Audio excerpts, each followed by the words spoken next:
نہیں انیکا میرے علم میں تو نہیں ہے، وہ بہتر بتا سکتے ہیں، جو بات کر رہے ہیں وہی جواب دیں تو بہتر ہوگا. لیکن آپ بڑے ویل انفارمڈ ہیں میاں صاحب.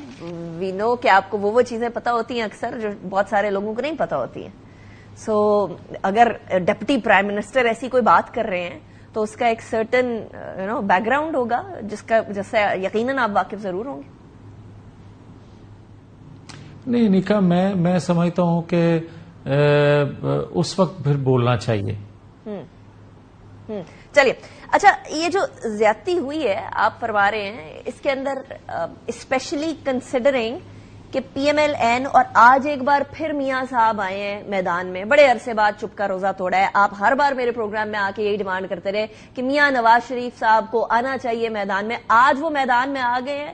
میاں صاحب کیا چینج ہونے والا ہے، کیا تبدیل ہونے والا ہے، اور ابھی بھی مجھے کیوں نکالا والی بات کیوں ہو رہی ہے؟ نہیں نیکا، میں سمجھتا ہوں کہ ابھی جو میں کہتا ہوں بار بار کہ ان کو آنا چاہیے، بولنا چاہیے، یہ ابھی وہ سٹیج یا وہ منظر ابھی مجھے نظر نہیں آیا. میں سمجھتا ہوں اس کی وجہ یہ ہے کہ ایک ادارے نے اپنے اندر خود احتسابی شروع کی ہے نا. اور کاش جب میں یہ بات کہتا تھا 18 ماہ کی حکومت میں کہ سہولت کاری ہو رہی ہے، تو آپ جیسے لوگ جو تھے آپ پوچھتے تھے، سوال کرتے تھے کہ آپ کیبنٹ کا حصہ ہیں، آپ کی حکومت ہے، سہولت کاری کہاں سے ہو رہی ہے بتائیں. پھر 9-10 مئی کے بعد آپ نے دیکھا خود احتسابی ہوئی. پھر آپ نے دیکھا کہ ایک ہفتے سے جو گرفتاریاں شروع ہیں، کاش یہ بہت پہلے ہو جاتی، مگر اب بھی چلیں دیر صحیح، مگر آج بھی اگر آپ مٹی جھاڑو پروگرام شروع کریں گے کہ چلیں تھوڑا تھوڑا کر لیں اور باقی رہنے دیں، تو نہ قوم کا اعتماد بحال کر سکیں گے آپ، نہ پاکستان کو اپنے پاؤں پہ آپ کھڑا کر سکیں گے. آپ کو چاہیے یہ ہوگا کہ بھائی بھلے سیاسی لوگ اس میں شامل ہیں، بھلے اداروں میں بیٹھے لوگ اس میں شامل ہیں، بھلے ریٹائر ہیں یا حاضر سروس ہیں، جن لوگوں نے 2022 کو جی ایچ کیو کے سامنے منصوبہ بندی کی تھی کہ ریلی آئے، جن لوگوں نے منصوبہ بندی کی تھی کہ ایک اپوائنٹمنٹ رکے اور کوئی اور آئے، جن لوگوں نے 9-10 مئی کی منصوبہ بندی کی تھی، اور جو لوگ انوالو تھے. آج آپ کہہ رہے ہیں نا، یا میں کہہ رہا ہوں کہ فیض حمید صاحب جو ہیں ان کے جرائم کی بہت لمبی فہرست ہے، مگر جرائم کی بہت لمبی فہرست ہے نکا، تو اس کا بینیفیشری کون ہے؟ بینیفیشری تو عمران خان ہے. ان کو تو ابھی تک کچھ نہیں ملا. وہ ابھی تھوڑی دیر پہلے شاید خاقان عباسی صاحب میاں صاحب کہہ رہے تھے کہ پروسیکیوشن آپ نے کرنی ہے، پروسیکیوشن کے بغیر پرسیکیوشن ہو جاتی ہے. اگر آپ کسی کو جیل میں رکھیں تو پروسیکیوشن حکومت کیوں نہیں کر پا رہی؟ وہاں یو کے اندر رائٹس ہوئے ہیں، دنوں کے اندر انہوں نے ڈیسیژنز دینا شروع کر دیے. ادھر جو ہے سال سے یہ انتظار کر رہے ہیں 9 میں ہوا، اس کے بعد آر یا پار کسی سائڈ پہ لگائیں. مجھے بتائیں کہ یورپ کی آپ بات کر رہی ہیں تو وہاں انصاف فراہم کرنے والے ادارے نے کس طرح بہیو کیا، اور دوسرے پکڑ دکڑ کرنے والوں نے، انویسٹیگیٹ کرنے والوں نے کتنا ٹائم لیا؟ کہیں آپ کو نظر آئی سیاسی انوالومنٹ؟ نہیں آئی. اور یہاں سیاسی انوالومنٹ یا پک اینڈ چوز ملزموں میں بھی ہوتا رہا ہے. آپ دیکھیں کہ 9-10 مئی کو جو لوگوں نے واردات ڈالی، بہت سے لوگوں کا میں نام لے سکتا ہوں جن کو پیسے لے کے چھوڑا گیا انویسٹیگیشن سٹیج پہ. بہت سے لوگ جو ہیں کوئی بیل آؤٹ ہو گیا آگے جا کے. اور آج بھی میں یہ کہہ رہا ہوں کہ اگر یہ بنگلہ دیش ماڈل کا پرتشدد احتجاج کی منصوبہ بندی نہ کرتے یہ لوگ، یا سہولت کاری اس طرح نہ دیتے، تو شاید یہ آج بھی گرفتار نہ ہوتے. بات یہ ہے کہ آپ پاکستان کی اینٹ سے اینٹ بجا گئے. آپ نے 2 دفعہ ملک دشمنی کس کو کہتے ہیں؟ ملک دشمنی اس کو کہتے ہیں کہ کسی کو حکومت بنا دو، کسی کو ہٹا دو. نہیں، ملک دشمنی آپ اس کو کہتے ہیں جب آپ دہشت گردوں والا سلوک اپنی ریاست کے ساتھ کرتے ہیں، اور یہ 2 دفعہ ہوا ہے. بغاوت کس کو کہتے ہیں آپ؟ بغاوت کرنے والے کے لیے یا بغاوت پہ اکسانے کے لیے آپ کا قانون ہے نا. بغاوت بار بار ہوئی ہے, کیوں نہیں پکڑا گیا؟ کیوں لاڈلے تھے یہ؟ اور کیا عالمی دباؤ تھا؟ کس چیز کا دباؤ تھا؟ کہ یہ ٹھیک کہا خاقان عباسی صاحب نے جو آپ کوٹ کر رہی ہیں کہ 1 سال 1.25 سال ہو گیا ہے مگر ان ملزموں کا ابھی تک کوئی نتیجہ تو نکلا نہیں. بے بات درست ہے. کس نے یہ نتیجہ نکالنا تھا؟ حکومت نے نکالنا تھا؟ نہیں, اداروں نے کرنا تھا. یا عالمی دباؤ اگر ہے تو قوم کو اعتماد میں لیا جائے کہ اس کے لیے کہاں سے. دیکھیں سائفر لہرانے والا شخص اتنا سیف ہے, اتنا وہ اعتماد میں ہے کہ جن کے خلاف وہ چارج شیٹ کر رہا ہے وہاں کی کانگریس کو اس کے لیے یونانی مسئلہ تقریباً اس کے حق میں بیان دے رہی ہے. یہ تو گورنمنٹ کا فیلئر نہیں ہوا کہ ایک جگہ وہ سائفر لہرا رہے ہیں, وہ ڈونلڈ لو کے اوپر الزام لگا رہے ہیں, لیکن وہ اتنے کامیاب رہے ہیں اپنی لابینگ کے اندر کہ وہاں جا کر کانگریس باقاعدہ طور پر ان کے فیور کے اندر, پاکستان تحریک انصاف کی فیور کے اندر ایک ریزولوشن پاس کر دیتی ہے. اور یہاں ہماری حکومت کچھ بھی نہیں کر پا رہی. ساری کی ساری اسٹیٹ مشینری کے ہوتے ہوئے, ساری حکومت کے ہوتے ہوئے, سارا جو ابھی اس ٹائم پر صورتحال ہے وہ ہوتے ہوئے آپ لوگ اس کو کاؤنٹر ہی نہیں کر سکے. مطلب ایک اپوزیشن میں ہوتے ہوئے کچھ کر رہا ہے اور ایک حکومت میں ہوتے ہوئے کچھ نہیں کر پا رہا.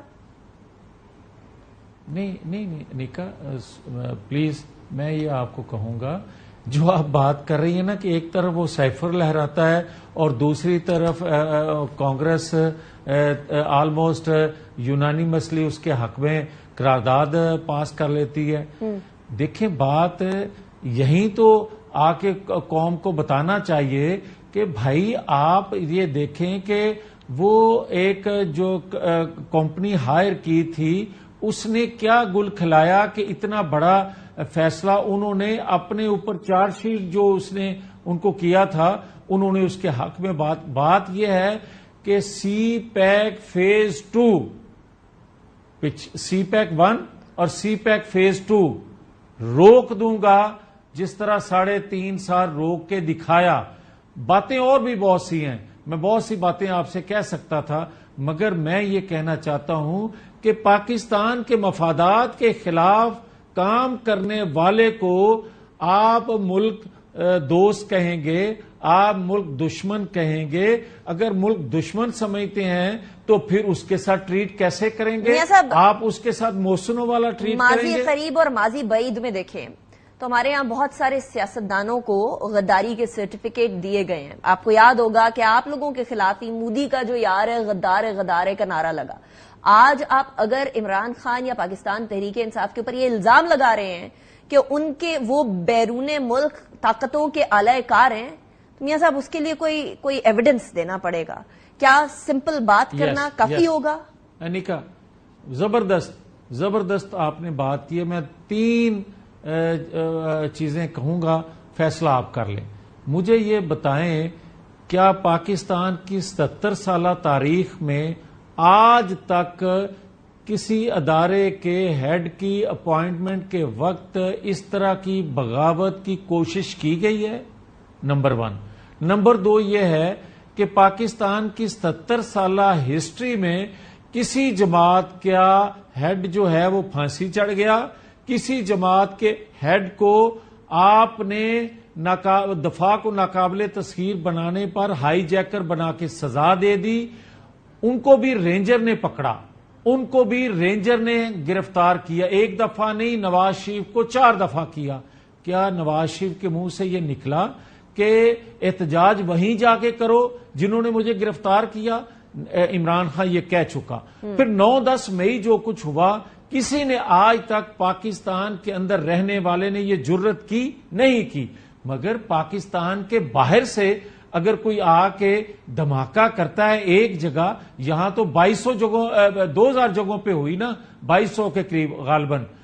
آپ یہ دیکھیں کہ ایک جگہ پاکستان سے باہر سے آ کر کوئی ایسا واردات کرتا ہے تو کہا جاتا ہے یہ دہشت گرد ہے، اس کو منطقی انجام تک پہنچائیں گے۔ 2200 جگہوں پہ ویسا ہی کرنے والا، میاں والی ایئر بیس پہ کھڑے طیاروں کو آگ لگانے والا، یہ تو دشمن کی ہمت نہ ہوئی، یہاں ہو گیا۔ اس کے بعد بھی آپ اس کو سیاسی ورکر کہیں گے، آپ اس کو کہیں گے کہ اس کو نہ کہا جائے کہ یہ غیر ملکی ایجنڈے پہ اور میں کیسا ثبوت دوں؟ وہ نہیں مانتے، وہ کہتے ہیں یہ ایک فالس فلیگ آپریشن تھا، وہ کہتے ہیں کہ ہمیں ملائن کرنے کے لیے کیا گیا، وہ کہتے ہیں فوج ہماری اور ہم لوگ اس طرح کا کام نہیں کر سکتے۔ اب یہ بات کہ انہوں نے ایسا کام کیا تو آپ لوگوں نے پروف کرنا نا۔ اچھا ایک سیکنڈ جی ایک سیکنڈ رک جائیں، یہ بات میں نے سنی کہ عمران خان صاحب نے کئی دفعہ تواتر سے یہ بات کہی۔ مجھے انیکا یہ بتائیں کہ جن کی ویڈیو آڈیو وہ یاسمین راشد ہوں یا اعجاز چودھری ہوں یا آپ دیگر لوگوں کا، میں کئیوں کا نام نہیں مناسب لینا، خواتین ہیں، مگر آپ کا علیمہ باجی کے بارے میں کیا خیال ہے؟ آپ پھر مجھے یہ بتائیں کہ وہ موصوف فرما رہے ہیں کہ میں نے کہا تھا کہ جی ایچ کیو کے باہر جا کے آپ نے مظاہرہ کرنا ہے، وہ فرما رہے ہیں کہ میں نے زبان پارک کے اندر سے پیٹرول بمبوں کا استعمال کیا ہے، اور اس کے پی ٹی آئی کا صدر جو انہوں نے بنایا تھا پرویز لائی، اس نے بھی اپنی گرفتاری کے موقع پہ پیٹرول بم کا استعمال کیا۔ تو پھر کس بات کا انتظار میاں صاحب؟ کہ پاکستان پھر تو کسی بات کا انتظار نہیں ہونا چاہیے۔ یہی تو میں پوچھ رہا ہوں، وہ میں نے تو آپ سے پوچھنا نا، حکومت میں تو آپ ہیں۔ میں تو کچھ نہیں کر سکتا۔ میں وہی عرض کرنے لگا، دیکھیں حکومت وقت ہے جو، یہ تو ہے ایک ہوا کا جھونکا سخت آ جائے تو یہ فارغ ہو جائے، ان کے پاس اکثریت نہیں ہے، مگر آپ 2/3 اکثریت رکھنے والی جماعت اپنے بے گناہ لیڈر کو، بے گناہ قائد کو، پرائم منسٹر کو، نواز شریف کو کیا 2017 میں بچا سکی تھی؟ اور کیا 2014 میں جو دھرنے دلوائے گئے تھے، بات تو آپ پھر سوال کریں گی، میں یہ کہتا ہوں چارج شیٹ کا جب آپ ذکر کرتی ہیں، بھئی چارج شیٹ تو پھر رحیل شریف سے، ظہیر الاسلام سے، جنرل پاشا سے، جنرل فیض، جنرل باجوہ، ایک لمبی ثاقب نثار سے، اعجاز الحسن، کھوسا صاحب، بندیال صاحب، گڈ ٹو سی یو کہنے والے، کون کون لوگ ہیں میں جن کا نام لوں تو آپ کو اطمینان ہوگا کہ چارج شیٹ ان کے خلاف ہونی چاہیے۔ اگر یہ کام شروع ہوا ہے تو انیکا خدا کے لیے پاکستان پر رحم کیا جائے، آنے والی نسلوں کا اعتماد اداروں پہ بحال ہو سکے۔ آپ بلا تمیز، بلا تفریق، آپ انصاف کے کٹہرے میں سب کو لے کے آئیں۔ اگر میرا قصور یا میری جماعت میں سے بھی کوئی ان کے رابطے میں تھا تو اس کو بھی کٹہرے میں لے آئیں۔ اور میں یہ کہوں گا آج آپ کی جماعت میں کون کون رابطے میں تھا یہ بھی بتا دیجیے گا، ایک سیکنڈ، اور کیوں رابطے میں تھا؟ میں ایک سیکنڈ میں عرض کرنے لگا ہوں جی، میری یہ گزارش سن لیں۔ میں تو یہ کہتا ہوں کہ آج میری جماعت کے اندر سے کوئی بات کر رہا ہے تو میں آج سے 2 سال پہلے، 3 سال پہلے کہتا تھا سہولت کاری موجود ہے، مگر میری جماعت کے بہت سے معزز لوگ جو تھے وہ کہا کرتے تھے ہمیں تو سہولت کاری نظر نہیں آ رہی، آج وہی سہولت کاری کا ذکر کر رہے ہیں۔ پھر میں تو یہ کہوں گا کہ جب وہ ملتے تھے کیوں ملتے تھے؟ ایک منٹ، میاں صاحب سوال ہے، یہاں خواجہ آصف صاحب بار بار کہہ رہے ہیں، سہولت کاری والی بات کر رہے ہیں، جنرل فیض کا نام بھی لے رہے ہیں، آپ کہہ رہے ہیں کہ خواجہ صاحب اس ٹائم پہ کہتے تھے کہ کوئی سہولت کاری نہیں ہے؟ نہیں، بہت سے میری جماعت کے سینئر لوگ کہا کرتے تھے، 6-7 لوگ خاص طور پہ، کہ کوئی سہولت کاری نہیں ہے۔ میں بات کرتا تھا، اگلے دن وہ آ کے کھڑے ہو جاتے تھے، مگر آج ہر ایک کو نظر، اس وقت ان کو بھی آ رہا تھا، نظر ہر ایک کو آ رہا تھا کہ سہولت کاری ہے۔ وہ الگ بات ہے کہ کسی کی اس وقت کسی سے دوستی تھی یا کسی وقت کسی کو ضرورت ہوگی، مگر میں سمجھتا ہوں کہ بات تو کھل کے کرنی چاہیے اور ڈھنکے کی چوٹ پہ کرنی چاہیے۔ آپ فیض آباد دھرنے کے حوالے سے ایک کمیشن بنا اور سپریم کورٹ کی ججمنٹ تھی، اور ججمنٹ پہ ان کے خلاف دینے والے کے خلاف ریفرنس فائل ہوا نا, اور کس نے کروایا, اور پھر وہی صاحب جو ہیں چیف جسٹس بنے تو انہوں نے کہا کہ ثبوت دیے جائیں. پھر میں سمجھتا ہوں کہ اچھا میاں صاحب, میرے پاس صرف کے 2 منٹ ہے, خاموش رہنا چاہتے ہیں تو کیوں رہنا چاہتے ہیں؟ I want to ask you, آپ نے کیونکہ یہ اسٹیٹمنٹ دی اور یہ اسٹیٹمنٹ بڑی امپورٹنٹ ہے کہ دونوں سائڈ پر فارم 47 چلے, تو اس طرح تو میاں نواز شریف صاحب بڑا گھاٹے کا سودا کر کے نہیں آئے کیا؟ اسی لیے تو نہیں بڑے عرصے سے چپ تھے, اور اب جو خاموشی, چلیے آپ کے ایکسپیکٹیشن کے مطابق انہوں نے خاموشی نہیں توڑی, لیکن اب جو خاموشی توڑی ہے اس کا انجام کیا ہوگا, اس کے جو اینڈ گول ہے وہ کیا ہے؟ انیکا دیکھیں, ایک ادارہ خود احتسابی کر رہا ہے, اس کا ترجمان بھی بول رہا ہے, دوسرے ادارے کے ترجمان کو بولنا ہوگا کہ 2017 کے فیصلے کیوں دیے گئے, کس نے لیے, اور اس میں کون کون انوالو تھا, اور اس سے اس کا نقصان ریاست کو کتنا پہنچا. نواز شریف بولے گا. تیسرا ہے نواز شریف. اگر یہ 2 اداروں کے ترجمان بولیں اور تیسرے نواز شریف بولیں, قوم کا اعتماد بغیر الیکشن کے اور بغیر آپ ریلیف دیے لوگوں کا اطمینان ہو جائے گا کہ ہماری ڈائریکشن درست ہو گئی, ہم منزل کی طرف بڑھ رہے ہیں, لوگ آپ کے لیے آج بھی قربانی ریاست کے لیے دینے کے لیے تیار ہیں. اگر ایک بات جو آپ بات کر رہی ہیں, جو آپ نے کہا کہ وکٹ کے دونوں جانب کھیل رہے ہیں لوگ, وکٹ کے دونوں جانب ہی نہیں, لوگ تو چاروں طرف کھیل رہے ہیں. آپ مجھے یہ بتائیں, 8 فروری 2024 کے انتخابات جو ہیں, میں ذمہ داری سے یہ سٹیٹمنٹ آپ کے پروگرام میں دے رہا ہوں کہ پک اینڈ چوز ہوا ہے. وہ جو بڈ کسی نے دی ہے, بڑھ کے دی ہے, تو وہ تحریک انصاف سے ہے, کسی اور انصاف سے ہے, اس کا فارم 47 بھر دیا گیا کیا. اور میں یہ بھی ذمہ داری سے کہہ رہا ہوں کہ اداروں کے سربراہ اس میں شامل نہیں تھے. یہ نیچے بہت سی چیزیں چلی ہیں جنہوں نے برباد کر دیا الیکشن کی کریڈیبلٹی کو. ویری انٹرسٹنگ میاں Javed Latif sahab, thank you very much for joining me in the programme. Break کی طرف جانا ہے, بریک کے بعد ہم بات کریں گے بلبلاتے, بلکتے اور چیخو پکار کرتے باپ کی, جو برتھ سرٹیفکیٹ بنوانے گیا تھا اور واپسی پر اس کو اپنے بچوں کا ڈیتھ سرٹیفکیٹ بنوانے کی نوبت پڑ گئی غزہ میں. After break. Welcome back after break. ناظرین, اسرائیل کی بربریت ابھی بھی غزہ میں جاری ہے. ایک طرف پیس ٹاکس کی بات ہوتی ہے, سیز فائر کی بات ہوتی ہے, تو دوسری جگہ اسرائیل کا کوئی ایسا پہلو سامنے آتا ہے, کوئی ایسا حملہ ہو جاتا ہے کہ جس کے بعد کسی بھی قسم کے وعدے, کسی بھی قسم کی امید سے ایمان ہٹتا چلا جاتا ہے. ابھی حال ہی میں ایک چیخو پکار کرتے باپ کی جو چیخیں اور آہیں اور سسکیاں تھیں, اس نے لاکھوں, ہزاروں, بلکہ شاید کروڑوں لوگوں کے دل چیر کے رکھ دیے.